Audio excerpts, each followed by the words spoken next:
안녕하십니까 성도 여러분, 최성수 목사의 말씀 묵상 시간입니다. 말씀 묵상은 그리스도인의 온전한 예배를 위해 서로 세우는 교회에서 제공합니다. 오늘도 주 안에 거하시면서 성령님의 인도하심을 받으시길 바라고요. 하나님과 이웃에게 복음에 합당하게 반응하며 사시길 축복하며 기도합니다. 오늘 묵상 본문은 요한복음 6장 24절로 71절까지의 말씀입니다. 우리는 무엇을 위해 예수님을 따르는가? 이 제목으로 말씀을 묵상하겠습니다. 요한복음 6장은 예수는 누구인가 이 질문에 대한 요한의 대답이라 볼 수 있습니다. 앞에서는 예수는 하나님이 보내신 메시아이심을 말하면서 예수님은 오병이어의 표적을 통해 메시아 시대가 임했음을 보이신 분이라 했고요. 오늘 본문에서는 예수님은 하늘에서 내려온 생명의 떡이라고 말합니다. 요한은 이와 관련한 말씀을 매우 설득력 있는 어조로 전하고 있습니다.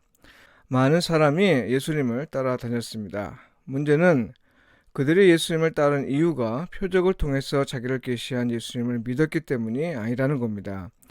그들은 예수님이 먹을 양식을 해결해 주었고 또 양식을 해결해 줄 분으로 믿었기에 예수님을 따라다닌 거죠.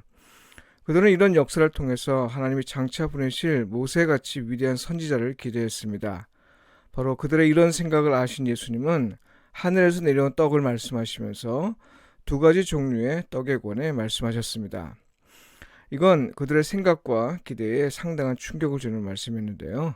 하나는 육의 생명을 위한 떡이고 다른 하나는 영생을 위한 떡입니다. 육의 생명을 위한 떡은 만나를 염두에 둔 표현이고 또한 오병이어를 통해 배불리 먹은 사건을 염두에 둔 표현입니다.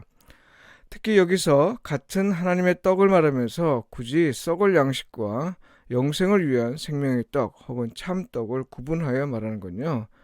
하나님이 당신의 백성을 돌보시면서 주신 육의 양식을 먹음으로써 생명을 영위할 수 있으나 그것으로는 절대 사람을 영생에 이르게 하지는 못한다는 걸 강조하기 위한 겁니다. 무슨 말이에요? 만나와 오병이어도 하나님이 당신의 백성을 돌보시기 위해 주신 양식이긴 해도 그것으로는 영생을 얻지 못한다는 겁니다. 하나님의 돌보심을 받는다는 것, 그것이 결단코 작지 않은 은혜이긴 해도요. 그것 자체로는 영생을 얻지 못합니다. 이스라엘인으로 태어나 하나님의 다스림과 돌봄을 받는 사람이라고 해도 그것으로 영생을 보장받지는 못합니다.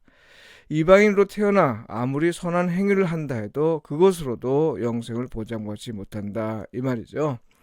그렇다면 무엇을 해야 영생을 얻을 수 있을까요? 예수님에게 찾아온 사람들이 이 질문을 제기한 이유는 바로 여기에 있습니다.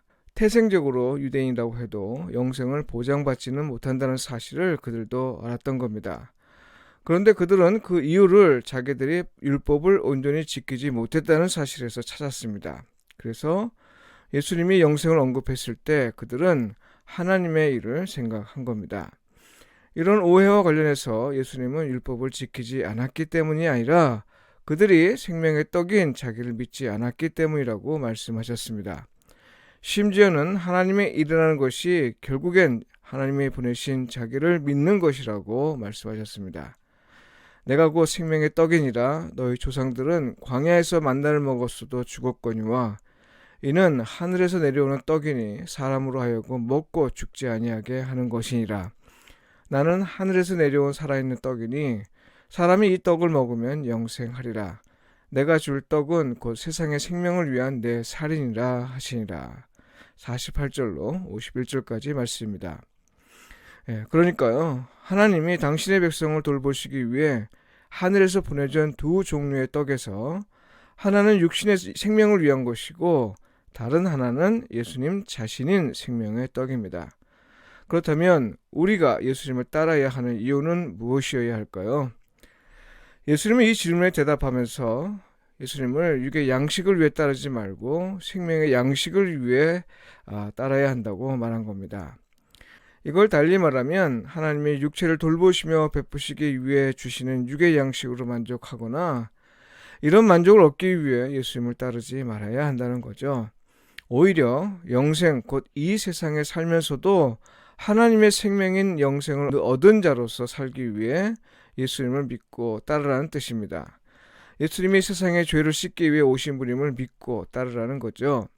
그렇다면 우리는 왜 육체를 돌보시기 때문이 아니라 영생을 얻기 위해 예수님을 믿고 따라야 하나요? 육의 양식을 위해 예수님을 따르는 사람들은 결국엔 모두 떠날 것이기 때문입니다. 그 시기를 모를 뿐이지 언젠가는 반드시 예수님에게 등을 돌립니다. 그러나 끝까지 남아있을 사람은 예수님에게서 영생이 있음을 믿고 예수님에게서 영생을 기대한 사람들입니다. 성도 여러분, 하나님은 우리를 다스리시고 돌보십니다. 먹을 것 주시고 마음의 평안도 주시고 행복도 주시고 평화도 주십니다. 그야말로 우리가 이 땅에서 사는데 아무 문제 없이 살 수 있게 하십니다. 그러나 이것을 위해 예수님을 따른다면 우리는 언젠가 결정적인 순간에 예수님을 떠날 수밖에 없습니다. 왜냐하면 그런 믿음으로는 영생을 보장받지 못하기 때문이죠. 우리가 모든 조건에도 불구하고 예수님을 따라야 하는 이유는 무엇이어야 할까요? 네, 예수님이 하나님이 보내신 분이기 때문이고요. 예수님에게서 영생이 있기 때문이고, 그리고 예수님을 믿기 때문이어야 합니다. 육체의 생명을 위한 은혜는 그것에 더해서 주는 은혜일 뿐입니다. 마태복음 6장 33절 말씀이죠.